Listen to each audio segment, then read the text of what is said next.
14 اسفند 1403 قله عشق ارفه کوه جان.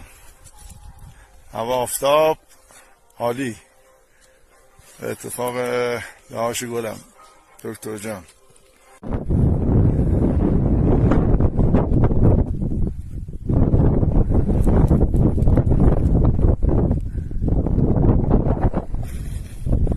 رفیق نوبت